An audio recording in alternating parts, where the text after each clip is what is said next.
You have the floor. Merci. Thank you very much. President, Excellencies, distinguished guests, ladies and gentlemen.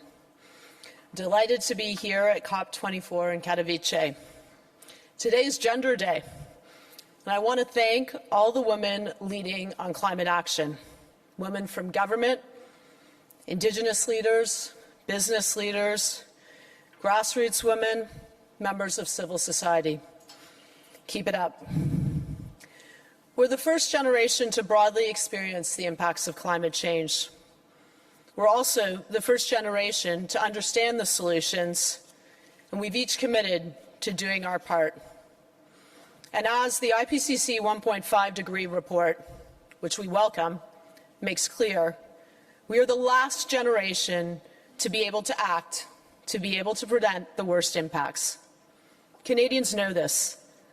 Les phénomènes météorologiques Extreme weather events are becoming more and more numerous, and they are causing more costly damage and are becoming more devastating for Canadian communities. In just the past few years, we've seen floods in Calgary, Toronto, the Atlantic, a heat wave killing nearly 100 people in Montreal, unprecedented forest fires throughout Canada, serious drought in Manitoba, and destructive tornadoes near my hometown in Ottawa.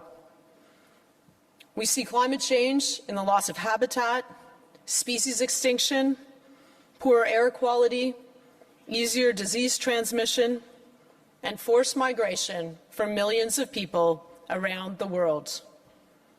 These impacts are very real for people. They have serious financial, health, and emotional impacts. As our Prime Minister Justin Trudeau has clearly stated, as leaders, we have a considerable responsibility to our citizens in relation to taking ambitious measures to ensure for all a future that is more secure, healthier and more prosperous. We can do it, and we must do it. And Canada is already on the right path. Working over a year with provinces and territories, as well as Indigenous peoples, and with input from Canadians, we developed an ambitious Made in Canada climate plan. Starting next year, it will no longer be free to pollute anywhere in Canada. It is now more obvious than ever that pollution can't be free if we want less of it. That is why we're putting a price on pollution from coast to coast to coast. Pricing pollution is the most efficient way to reduce emissions and foster the clean innovation we need. In fact, as we speak, I'm very proud that the province of British Columbia is receiving an award for its climate action. BC has had a price on pollution for a decade. Its economy was one of the fastest growing in Canada, and it has a leading clean tech sector. And we're helping Canadians adjust to the new reality of a price on pollution. It is critically important that we take a people-centered approach by ensuring that life in a low-carbon economy is affordable.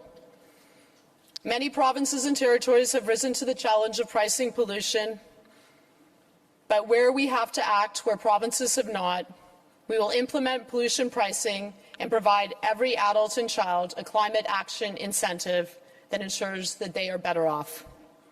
Pricing pollution is just one of the more than 50 measures Canada is taking at home to cut pollution.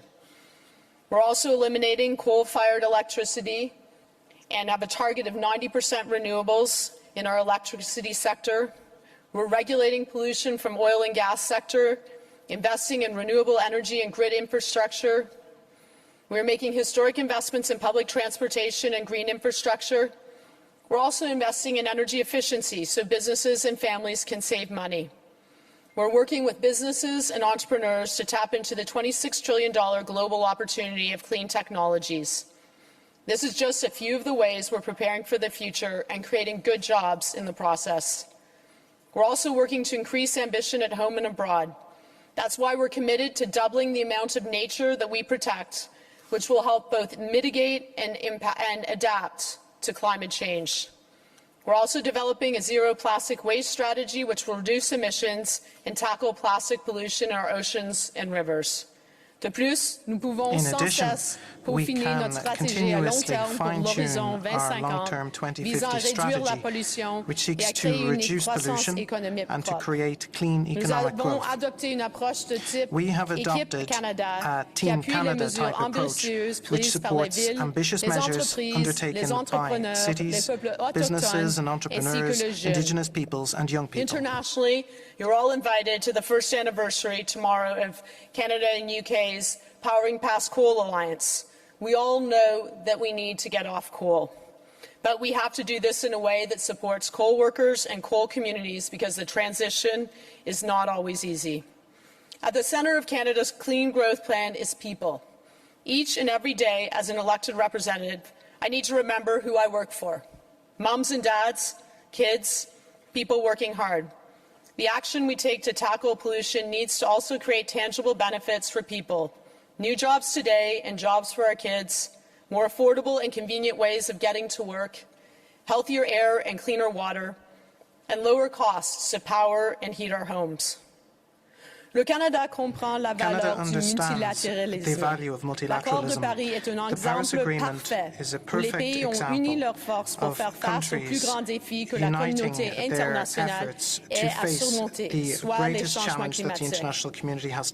Here in Katowice, we are at a turning point, and it's critical that we keep up the momentum. Canada is determined that we'll finalize a Paris Agreement rulebook. I'm really hoping that we don't go over time. That will ensure the effective, ambitious, and transparent implementation of the Paris Agreement. I'm encouraged that all countries have come to Katowice willing to make that happen.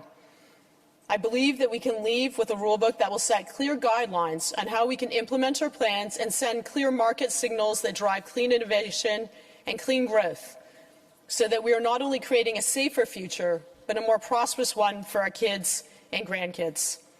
Il reste beaucoup de travail à faire pour atteindre le consensus que nous recherchons sur les éléments clés des règles de mise en œuvre, notamment en matière de transparence, de finances, de marché et d'ambition. On transparency, we support time-limited flexibility for countries that truly need it, understanding that some developing countries need capacity-building support in order to accurately and transparently report their emissions. With respect to finance, Canada remains committed to delivering on our $2.65 billion contribution. Over $1.2 billion has been deployed to date. En ce qui concerne les règles relatives au marché, une section de l'accord de Paris à laquelle j'ai personnellement eu la chance de contribuer, nous devons élaborer des règles crédibles et transparentes permettant de préserver l'intégrité de l'environnement. Il doit s'agir d'un système dont les pays voudront se servir par le truchement d'accords bilatéraux, ce qui signifie que ce système doit réduire le plus possible les obstacles transactionnels et financiers. Sur le plan de l'ambition, la solidarité doit être le mot d'ordre. Nous devons absolument pouvoir dire que les pays prennent des mesures réelles qui respectent ensemble un ensemble de règles communes. We know there's much work to be done, but we are confident a consensus-based solution can be found here in Katowice.